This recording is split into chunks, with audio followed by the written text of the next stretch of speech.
E vamos a mais uma opinião dos 1500 livros que eu ainda tenho para fazer a review até o fim do ano.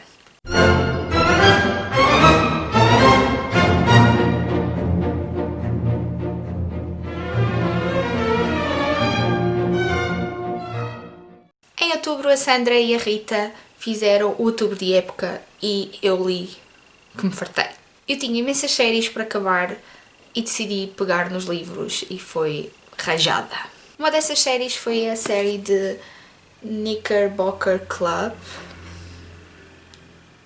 que é uma série que está publicada pela Quinta Essência em Portugal e é da Joanna Chu. Eu só tenho em físico o primeiro, eu li os outros... 2. Eu li os outros 2 em e-book. Esta trilogia de romance de época tem como cenário a era da Golden Age nos Estados Unidos da América. A maioria dos livros deste género tem como palco a época vitoriana, a época da regência, por isso foi muito refrescante conhecer outra época e ler estes romances adaptados aos Estados Unidos, normalmente é na Inglaterra. Gostei mesmo muito dessa parte desta série. Aqui encontramos o mundo dos ricos e como eles se movem. A opulência, a riqueza, o glamour e o fascínio por essa riqueza são abundantes nestes livros. Mas a Era Dourada nos Estados Unidos da América também foi sinónimo de grande pobreza, porque enquanto tínhamos os ricos dos ricos, também tínhamos os pobres dos pobres. E é muito engraçado ver que esta autora não se esqueceu disso e até põe algumas dessas personagens dentro dos livros. 5 estrelas, Joanna Chu. 5 estrelas. Mostrar os dois lados da Era Dourada.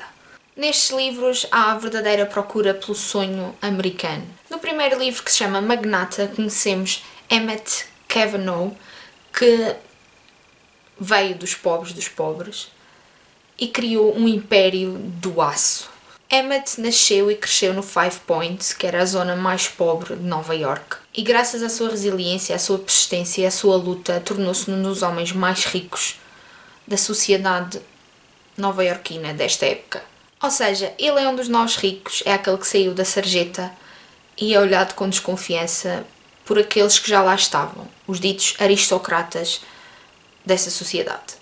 Emmett conhece a nossa protagonista Elizabeth Sloane e fica maravilhado com a mente dela. Elizabeth é filha de uma das famílias mais ricas da sociedade nova-iorquina, mas sente-se restringida pelo seu papel porque é mulher.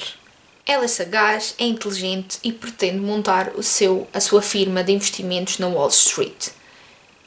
Estão a ver como é que isto caiu no mundo de homens naquela época? Em nada.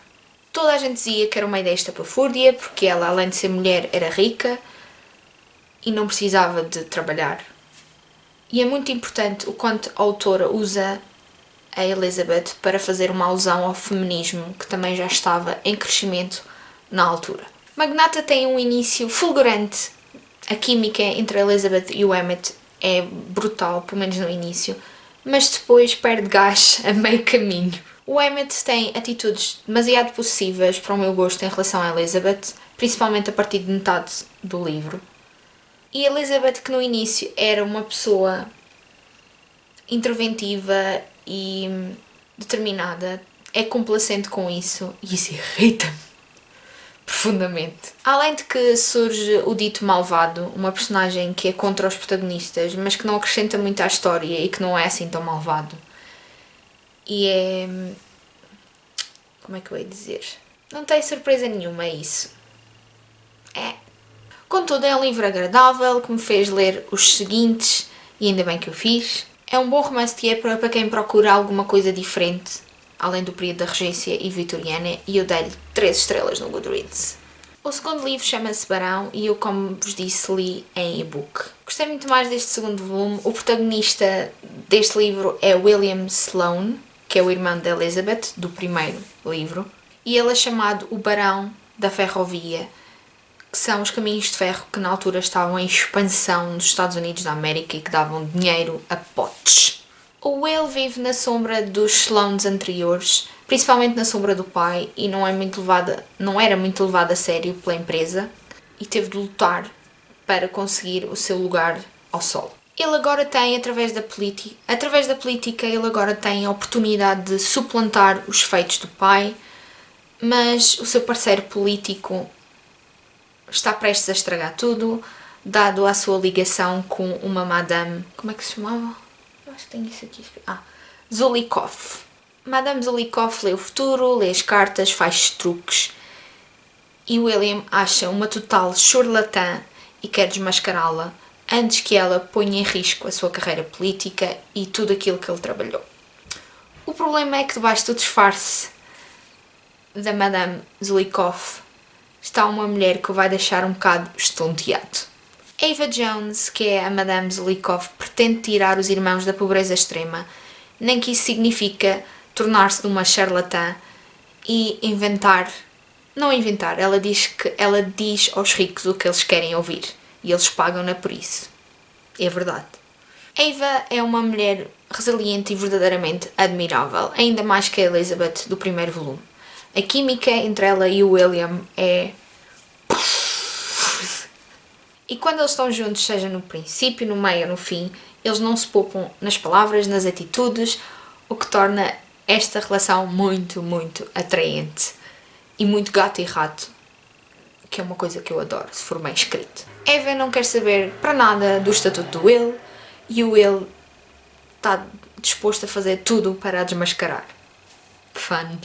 Este é um livro que se devora, um romance intenso, fulgurante e que é muito melhor que o primeiro volume, e eu dei-lhe 4 estrelas. Isto porque acho que faltou um bocadinho assim para as 5 estrelas. O terceiro livro chama-se Um Homem Poderoso e é sobre o Kevin Cabot, e também é uma história diferente no sentido em que não é uma história de amor à primeira vista. O amor à primeira vista já aconteceu, eles já casaram e depois separaram-se. E agora voltam a reencontrar-se, mas eu já me estou a adiantar. Calvin é um homem poderoso devido à informação que tem. Ele é dono dos 3 principais jornais dos Estados Unidos e vive dessa informação. E a informação dá dinheiro e dá poder. À semelhança dos protagonistas anteriores, principalmente do primeiro volume, Cabot conquistou a sua posição com muita labuta, muito trabalho e, se calhar, alguns negócios não tão limpos. No entanto, o passado vai voltar a assombrá-lo quando a sua mulher, Lillian, acho que é Lillian, deixa-me só confirmar se é Lillian, deixa-me ver aqui no e-book. Quando a sua ex-mulher, Lillian Davis, vem procurar a sua ajuda. Há cerca de 4 anos os dois tinham fugido para casar num momento de paixão arrebatadora. Lillian estava nos pícaros da sociedade porque era filha de um texano cheio de papel. E Calvin eram pobretanas, mas o amor era tão intenso que eles casaram-se, fugiram e casaram-se. Contudo, algo aconteceu que fez com que a Lillian passasse a odiar o Calvin e eles separaram-se. Esta é uma história de amor diferente, mas que está imersa numa grande aventura. É um livro que move-se muito mais do que os outros livros. Move-se nos vários cenários dentro de Nova York, em Chinatown. Eles acho que até saem de Nova York, vão para Devonport. Acho que é Devonport. Era para onde os ricos iam passar as férias. Portanto, é um livro que tem aventura, tem multiculturalidade. Está a ver difícil dizer isto.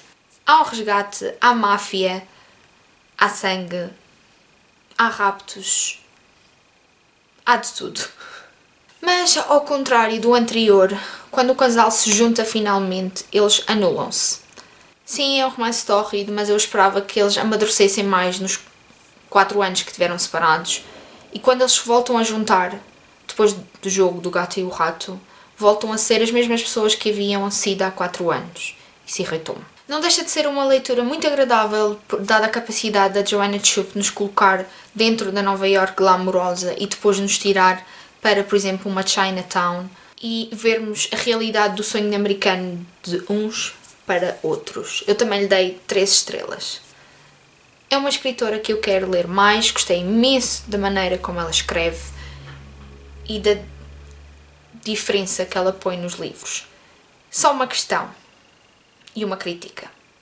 Eu não sei quem é que faz a tradução em português. Não vi. E sinceramente não quero ver, porque irrita-me os nomes que dão ao órgão genital masculino. Pessoa, chama-se pénis.